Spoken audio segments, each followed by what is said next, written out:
Franca de Barcelona.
Now it's the time of changes.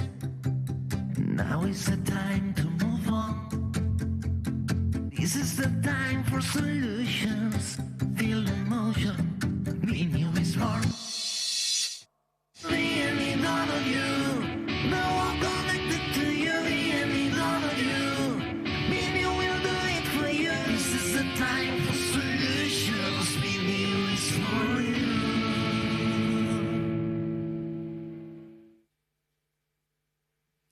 Bienvenidos de nuevo a este plató de sostenibilidad dentro de la Barcelona New Economy Week. Podríamos decir ya que estamos prácticamente en la recta final. Es la penúltima sesión que realizamos desde este plató. Han sido estos 4 días muy intensos haciendo análisis y reflexiones.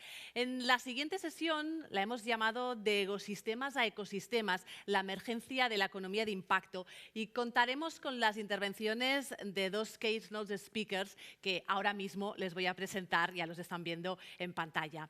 Hablarán sobre la conciencia y el capital como vectores clave para transformar el capitalismo.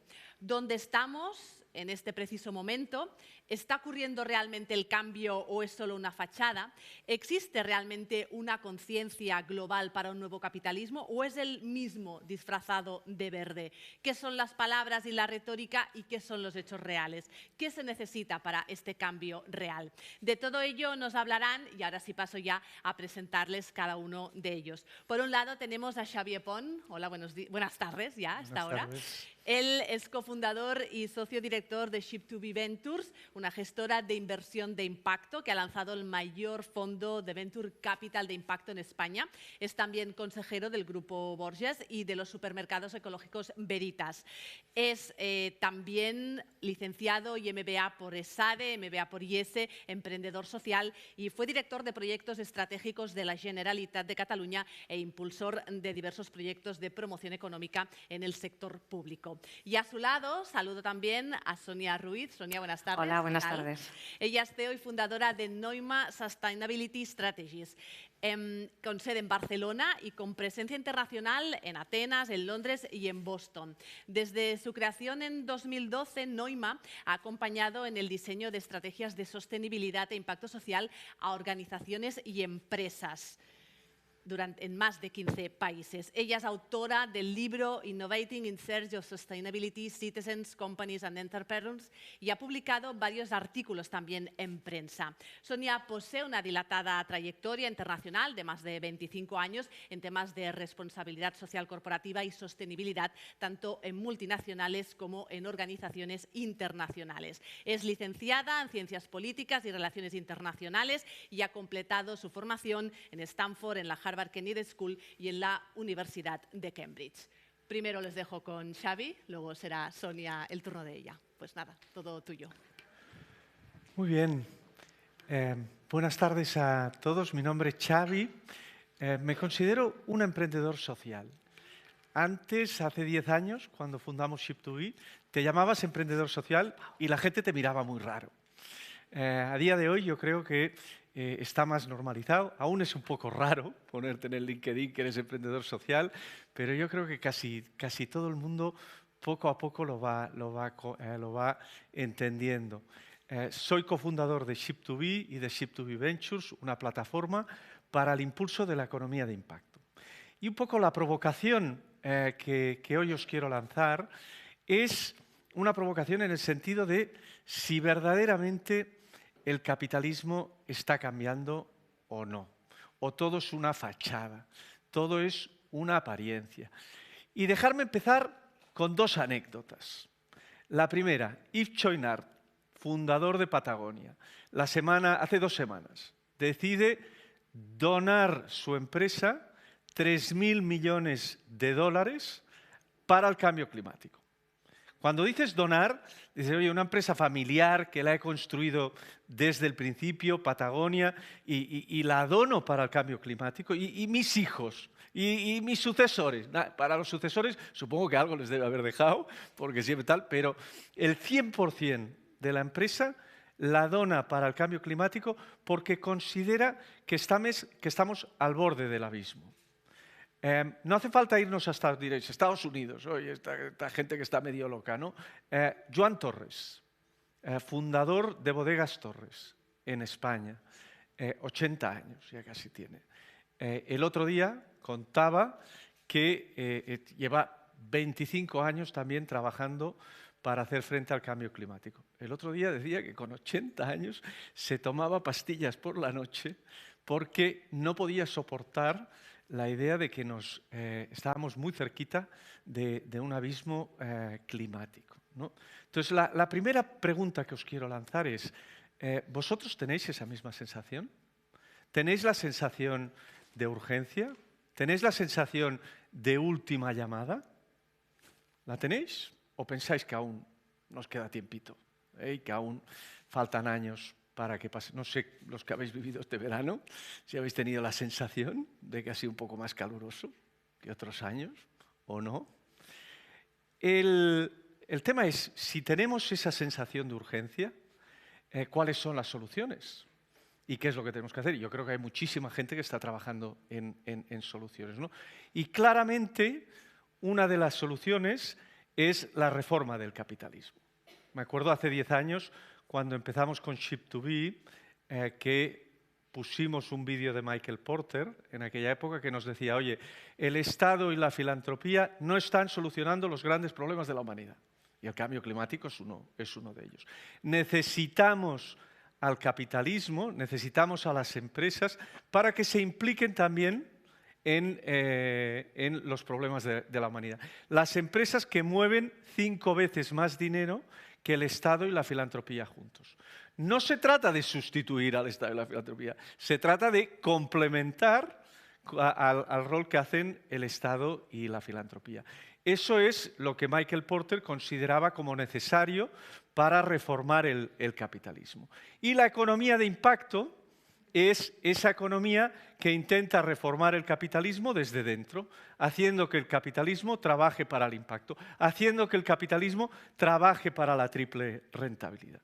Y eso parece que está pasando un poquito. Y ahora entraremos a fondo y es la gran pregunta que quiero que os hagáis, ¿no?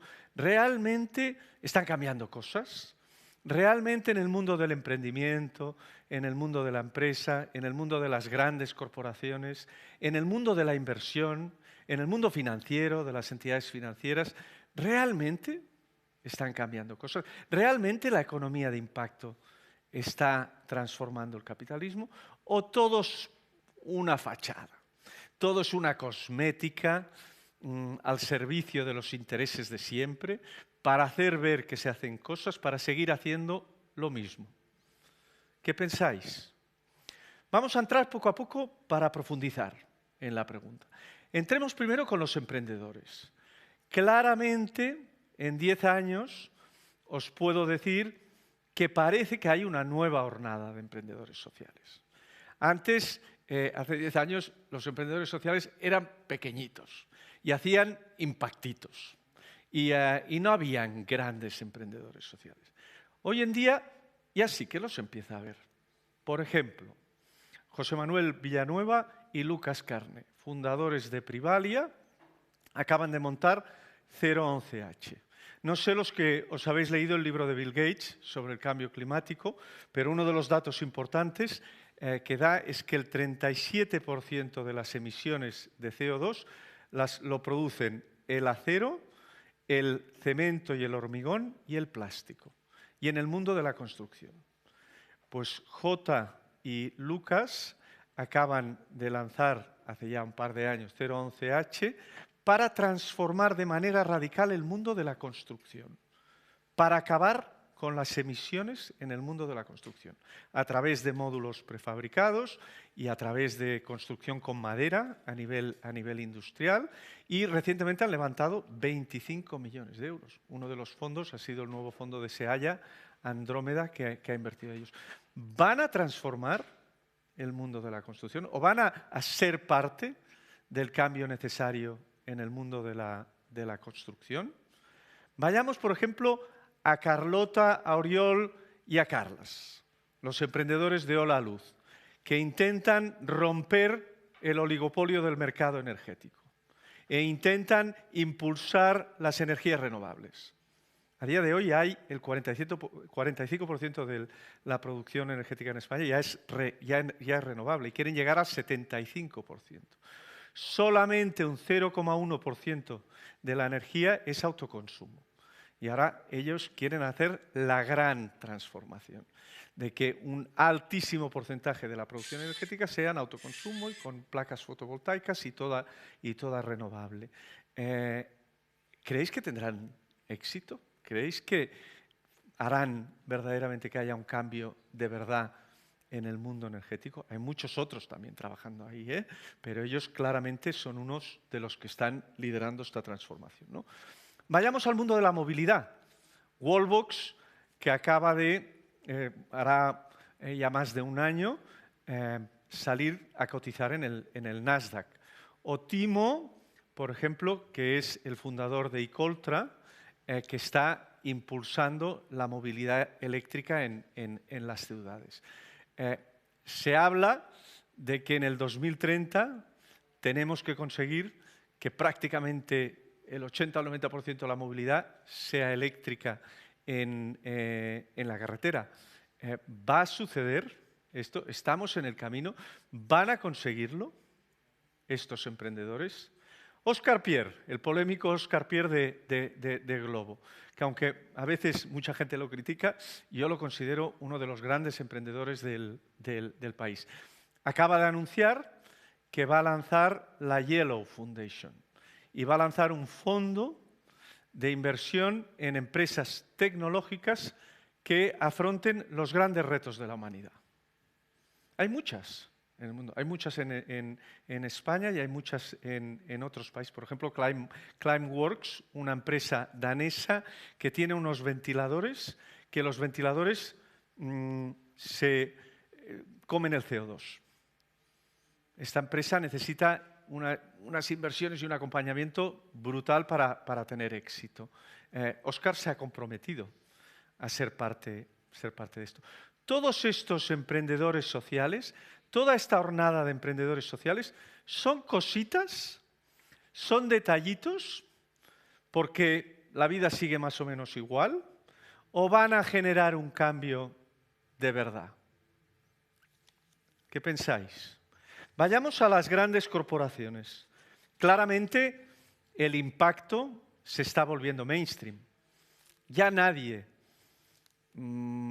habla de que no tiene en cuenta el impacto y los criterios que ahora se han puesto tan de moda, los criterios ESG, ¿no? Los criterios ESG de sociales y medioambientales y de buen gobierno, ¿no?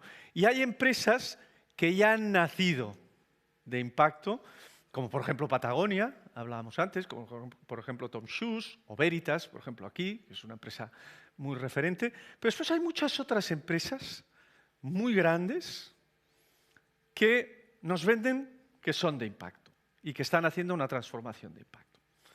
Unilever, Danone, el BBVA, Zara, Ikea, Repsol, Audi. ¿Son realmente empresas de impacto?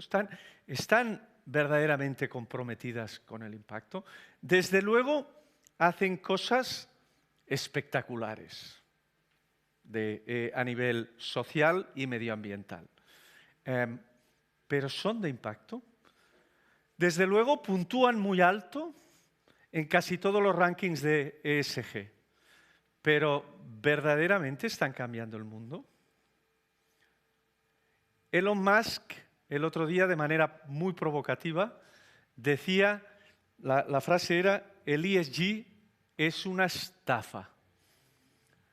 Lo decía a raíz de que Exxon, la multinacional petrolífera, estaba entre las 15 primeras empresas en el ranking ESG en el mundo. Y muy cerquita estaban Philip Morris y Coca-Cola. ¿Son estas las 3 empresas de mayor impacto en el mundo? ¿Quién se ha fijado en la materialidad de lo que hacen? Quizás sí que tienen muy buenos criterios sociales y medioambientales. Quizás sí que sus buenas prácticas con su gente y las políticas que hacen medioambientales son fantásticas. Pero ¿quién se ha fijado en la materialidad de lo que hacen? Nestlé o Danone, Nestlé, por ejemplo, tiene los Kit Kats o los helados. Zara o IKEA, en su materialidad, nos incentiva a ir a comprar 10 veces al año. Cosas que además se hacen obsoletas muy pronto. Repsol hace plataformas petrolíferas. Por ejemplo, Audi hace coches con gasolina. Entonces, estas empresas en su materialidad verdaderamente están haciendo una transformación o hacen un montón de cosas muy pioneras para hacer ver que verdaderamente son de impacto, para encubrirse, para poder seguir haciéndolo de siempre y que nadie les diga nada. ¿Qué pensáis? Publican muchas de ellas, probablemente vosotros habéis podido leer sus memorias de sostenibilidad. Son memorias espectaculares. Han ganado un montón de premios en responsabilidad social corporativa. ¿Alguien ha visto sus memorias de insostenibilidad? ¿Alguien ha visto lo que guardan en el cajón? Aquello que no cuentan, aquello que no explican. ¿Quién les ha forzado a contar lo que no quieren contar? Nos falta en el mercado sistemas de medición. Nos falta una contabilidad de impacto. Nos falta unos estándares internacionales que hagan que todo el mundo sepa qué hacen las empresas con lo bueno y con lo malo. Para mí es evidente, y ahora voy a hacer una defensa de todas estas empresas que he mencionado, para mí es evidente que están haciendo cosas espectaculares. Y además muchas de ellas las conozco por dentro y me consta que hay mucha gente. No son empresas monolíticas, son empresas en que cuando entras dentro de ellas hay gente muy buena intentando hacer el cambio desde dentro. También hay resistencias y también hay anticuerpos. Y ahí hay una lucha dentro de estas corporaciones. No es que Unilever sea buena o mala, no es que Audi sea buena o mala, no, entras y hay complejidad, y hay sistemas, y hay personas. Y hay personas con ideas que están intentando hacer cambios desde dentro de estas empresas. ¿Es suficiente? ¿Qué pensáis de todo este cambio en las grandes corporaciones? Vamos al mundo de la inversión.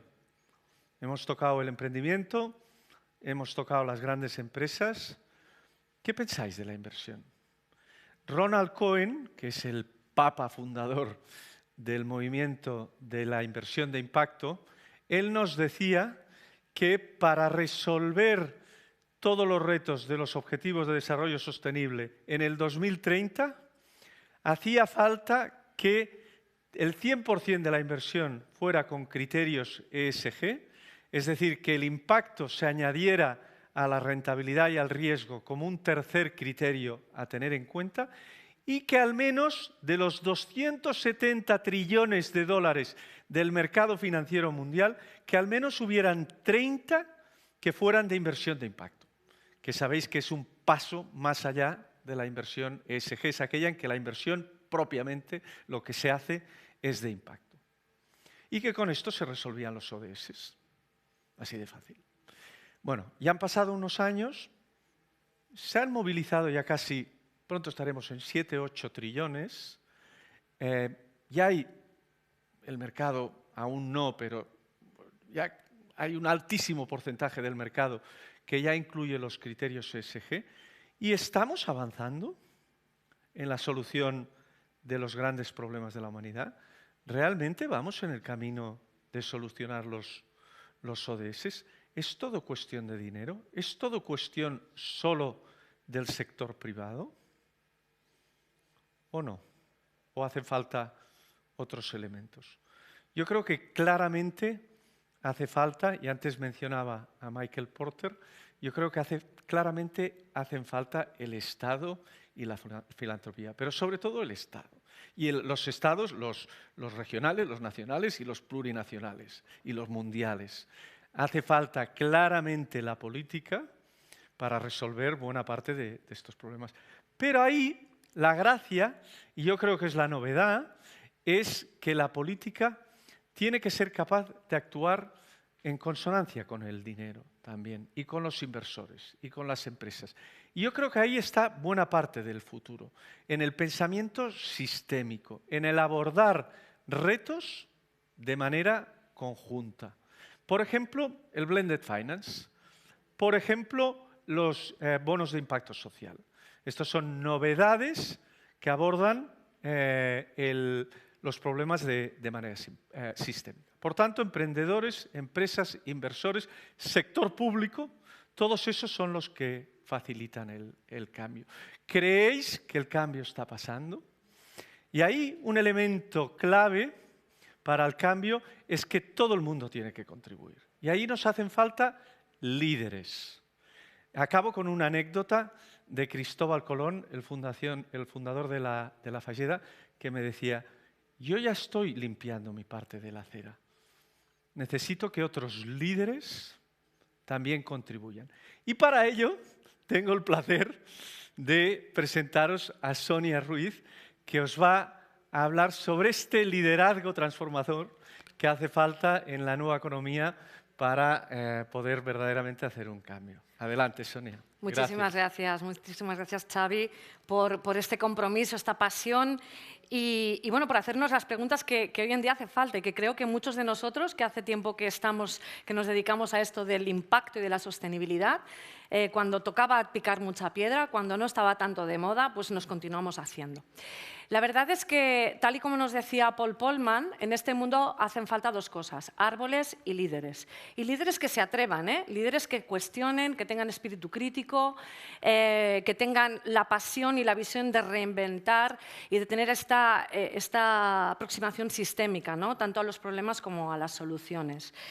La verdad es que todos nos preguntamos si es posible transformar el sistema desde dentro, si es posible acelerar, ir tan rápido como los retos, crear soluciones de una forma con ese sentido de urgencia, ¿no? que nos decía Xavi, pero sobre todo creo que debemos de dejar de escudarnos en conceptos, en términos. Hace ya unas décadas que estamos asistiendo a cómo decir de manera distinta lo mismo. Hemos pasado del RSC a la sostenibilidad, a los criterios ESG, a la economía de impacto, a los nuevos paradigmas regenerativos. Todo al final es parte de una misma cuestión, de un mismo reto, ¿no? Que es el hecho de que tenemos unos límites planetarios, una población en aumento, unos recursos limitados y que, ante todo, debemos respetar pues, unos derechos humanos básicos y debemos de tener una mínima solidaridad intergeneracional, ¿no? Todos pensamos en nuestros hijos, ¿qué planeta les vamos a dejar? Pues bueno, si todos nosotros estamos de acuerdo en estos mínimos, ¿por qué cuesta tanto avanzar? Yo diría que por dos cosas: por la inercia del pasado y porque evidentemente hay muchos sistemas y cambiar el status quo va a ser muy, muy complejo, y por otra parte también por esta falta de liderazgo.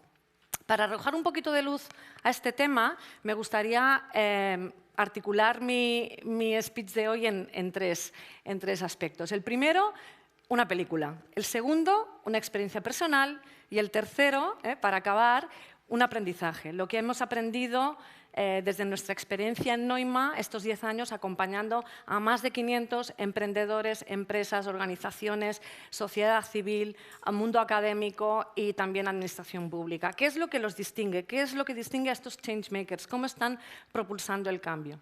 Vamos a empezar un poco con la película. No sé si conocéis todos el western este de The Good, The Bad and The Ugly, el bueno, el feo y el malo.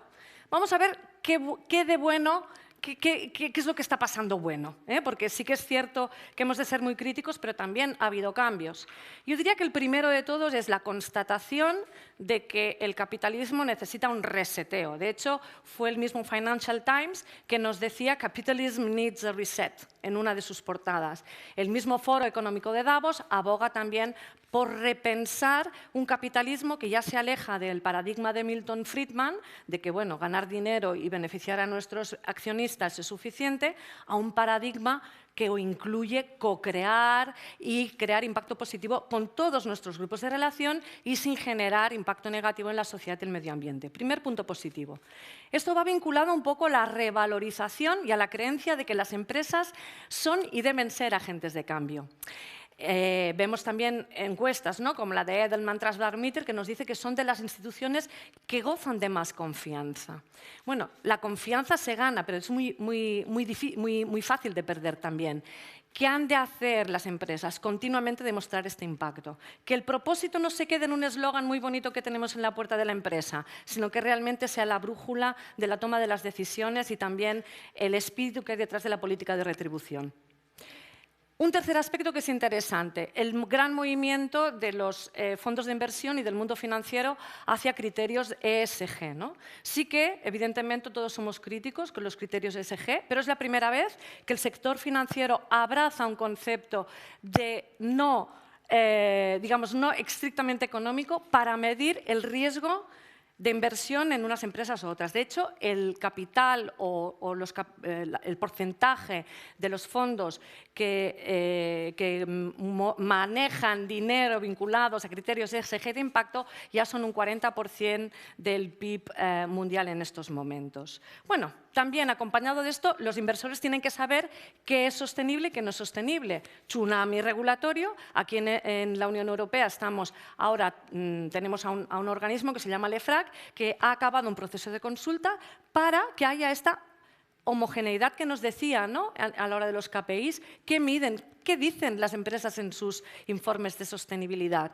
¿Qué es lo que nos cuentan, pero qué es lo que no nos cuentan? Pues aquí hay una propuesta de directiva que dice de las 11.000 empresas que ahora reportaban, tendrán que reportar 50.000 y, por cierto, materialidad, doble materialidad. No solo qué riesgo financiero implica todos estos grandes retos que tenemos como humanidad, no cómo nos afecta a nosotros el cambio climático, sino materialidad de impacto. Es decir, yo hacia afuera, ¿qué impacto positivo y negativo estoy generando? Se amplía muchísimo el nivel de transparencia. Otro aspecto positivo, el cambio en el modelo de consumo, ¿no? Tenemos unos nuevos consumidores que cada vez valoran más y están dispuestos a comprar sostenible y a mirar lo que hay detrás de una marca. Por una parte, hay 8 de cada 10 consumidores en España que está dispuesto a consumir más sostenible, pero solo un 32% confía de las marcas, ¿no? Entonces, tenemos un consumidor que va a estar muy atento a temas de greenwashing y que va a estar mirando con una lupa muy atentamente qué es lo que dice la empresa y qué es lo que realmente hace. Y por último, el talento joven, el talento no solo millennial, sino la generación Z, que se mueve por propósito, que lo que quiere es la autenticidad, que rasca a ver lo que hay detrás de una empresa, de una organización, para decidir ir hacia allá y trabajar y dedicar su talento a una empresa, a una organización, a otra. Lo bueno, lo feo, no vamos bien. Se ha acabado la pandemia, bajaron un poquito los niveles de CO2 y ya vuelven a estar a niveles prepandémicos. De hecho, acaba de salir un informe diciendo que de 4.000 empresas de los países de G7, si ellos cumplen todos los compromisos climáticos que han asumido en sus memorias de sostenibilidad, en sus estrategias, estamos a 2,7 grados de calentamiento, muy lejos del 1,5 de los acuerdos de París. Otras cosas que el aumento del greenwashing. No sé si habéis oído en prensa, esto es bastante reciente, que tanto H&M como Decathlon han tenido que retirar de sus etiquetas en Holanda que son productos sostenibles porque estaban confundiendo al público. En Dinamarca, si no, las empresas no tienen lo que llaman el Life Cycle Assessment, el ciclo de vida del producto analizado, no pueden decir que son sostenibles. Entonces, bueno, hay un aumento del greenwashing, pero también un aumento del escrutinio en paralelo.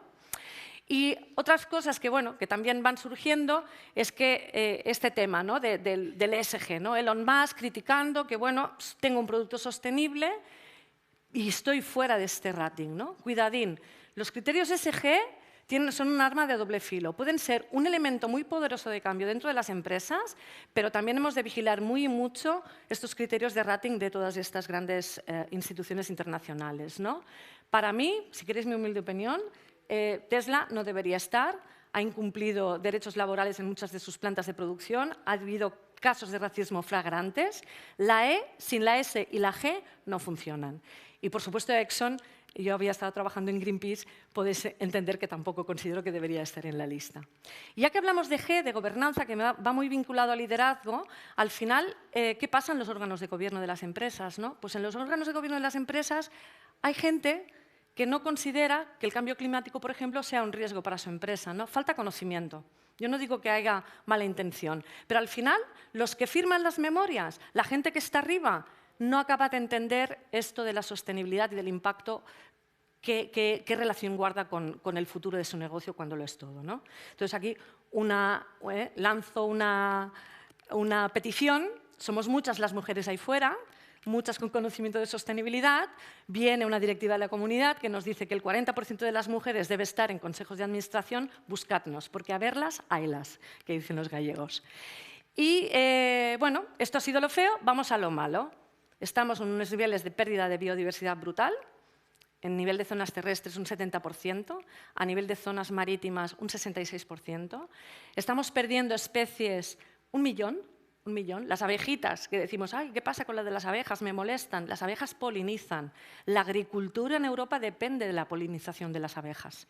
La alimentación depende de las abejas. Entonces, la pérdida de biodiversidad no es un documental de National Geographic, es el 44% del PIB mundial. Es un número, no es solo...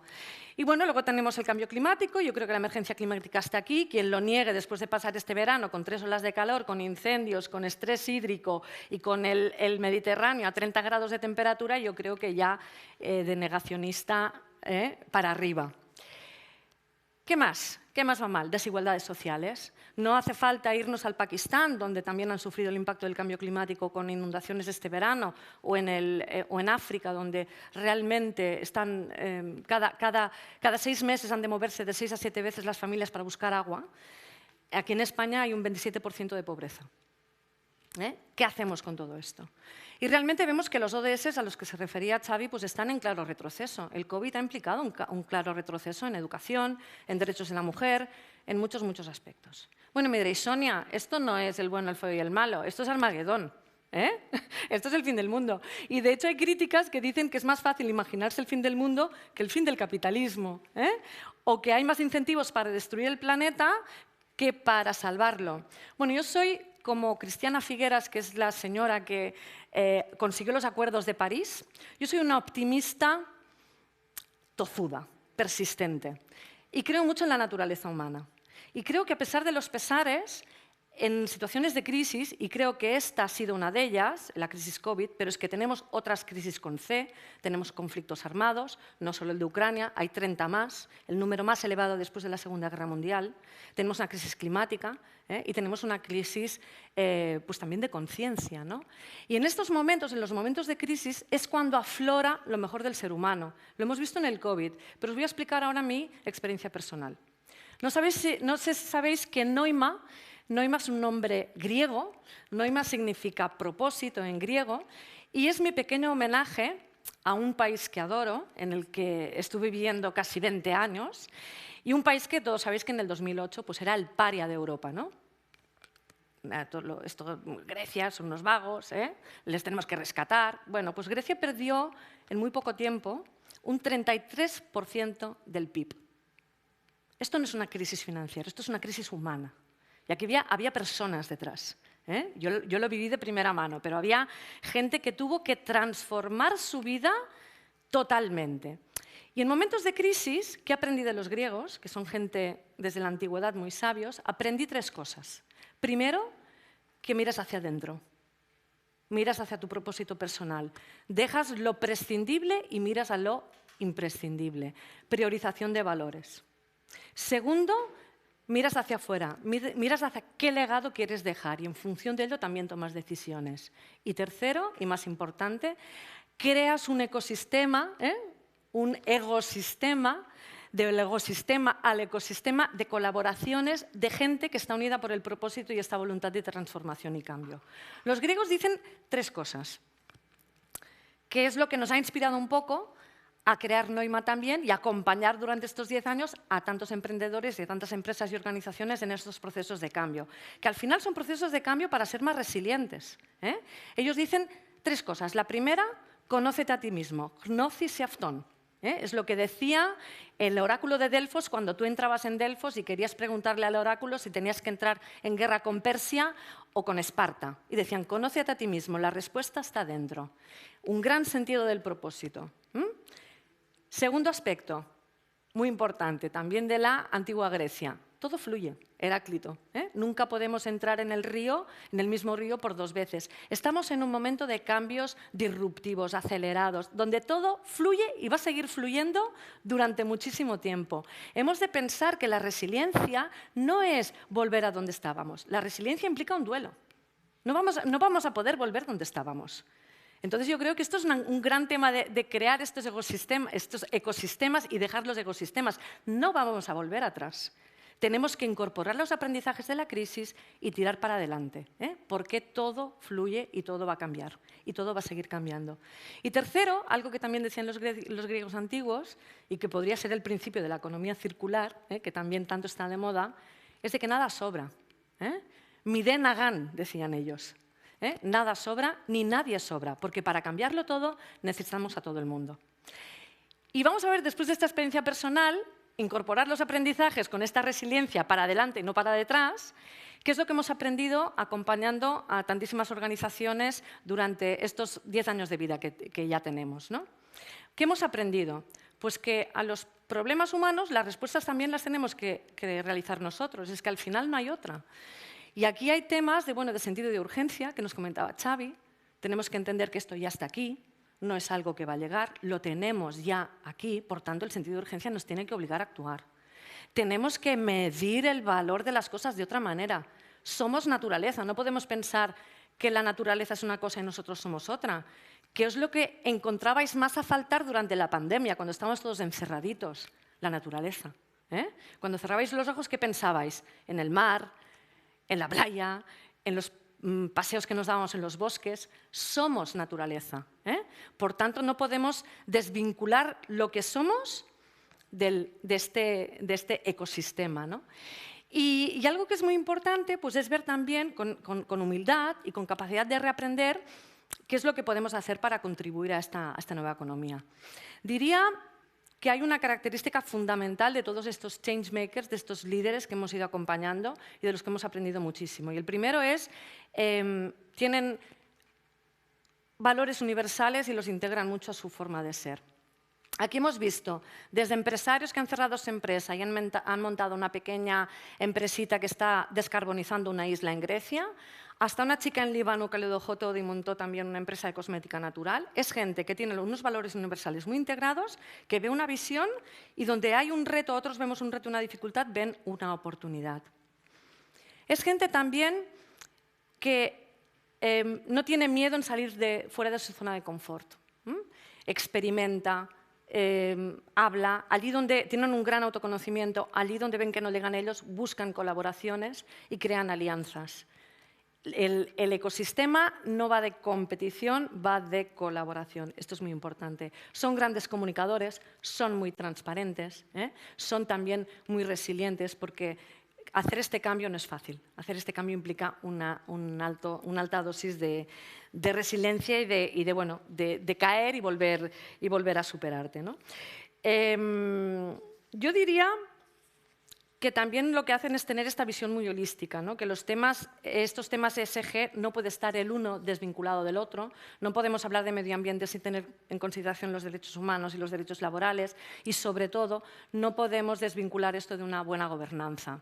Acompañando empresas nos encontramos mucho en que hay unos grandes anuncios de que son sostenibles, pero que luego en la toma de decisiones a nivel de gobernanza, pues esto no está suficientemente integrado. Nos ponía Xavi también muchos ejemplos de grandes empresas y yo preguntaría solo una cosa: ¿qué porcentaje de su negocio es el negocio sostenible? ¿Qué porcentaje de sus inversiones son las inversiones sostenibles? Y con esto ya tendréis los que hacen greenwashing y los que de verdad se lo creen. Habrán muchos que se estarán transformando. Necesitamos también ser pacientes en lo que es que se están transformando, pero hay muchos que con estas dos preguntas es la prueba del algodón. ¿Cuántas mujeres tienen en su comité de administración? ¿A cuántas personas tienen con riesgo de exclusión social también en su organización? Hay preguntas muy clave que creo que nos pueden dar la respuesta. No nos olvidemos de que el gran tejido industrial no lo componen solo los grandes, sino que tenemos un 98% de pymes en nuestro país. ¿Quién va a acompañar a estas pymes para que hagan esta transformación en un momento de crisis tan elevado? Pensemos en ello. El otro día hablábamos con uno de nuestros clientes y nos decía: Sonia, estoy convencidísimo, ¿no?, de que tenemos que tirar para adelante, pero con el gas mis costes de producción se han visto incrementados de un 2 al 25%. ¿Qué le dices? ¿Qué primas, ¿no? Entonces tenemos que tener también esta voluntad de poder acompañar a pymes, que es el gran tejido de este país también. Y luego, evidentemente, hemos hablado de emprendedores. Cuidadín, porque la línea entre lo que es social y lo que no lo es también es muy fina, ¿no? Has mencionado algunos ejemplos súper inspiradores de gente que realmente son muy líderes, pero también han salido mucho en noticias la semana pasada, ¿no? El tema de Globo es controvertido, La Luz también pues, ha tenido un tema ahora con... estaban en gas y ahora parece ser que no. Tenemos que ver de que cuando surjamos con una idea como emprendedores y cuando nuestra empresa vaya bien, de no institucionalizar la pasión, de no olvidar este propósito con el cual lo creamos, ¿no? En fin, has hablado de Patagonia también, Xavi. A mí también me inspiró mucho. Patagonia me ha inspirado siempre. Pero me gustaría deciros que no tenemos que esperar a que un billonario tome cartas en el asunto, sino que, sin ser millonarios, todos los que estamos aquí, los que estáis en casa, podemos ser líderes. Para ser líderes de la transformación hace falta simplemente integrar algunos principios, tener coherencia y pensar un poco también en el futuro y en el impacto que generamos. Por tanto, no todos somos Patagonia, ni hace falta, no todos somos billonarios, no hace falta, pero todos podemos ser líderes. Os animo a que lo seáis también. Muchas gracias.